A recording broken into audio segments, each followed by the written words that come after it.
Como fazer cuscuz temperado com os ingredientes que você tem em casa? Coloquei 2 xícaras de flocão, 2 xícaras de água e uma pitada de sal. Misturei tudo e deixei a massa descansando enquanto eu cortava aí o tomate, o cheiro verde e a cebola.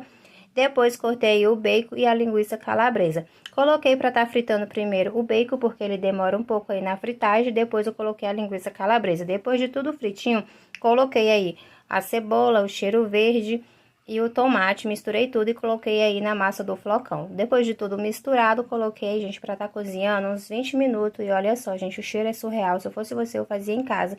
E comenta aqui se você for fazer e se inscreva no canal para mais dicas e mais conteúdos como este. E até o próximo vídeo.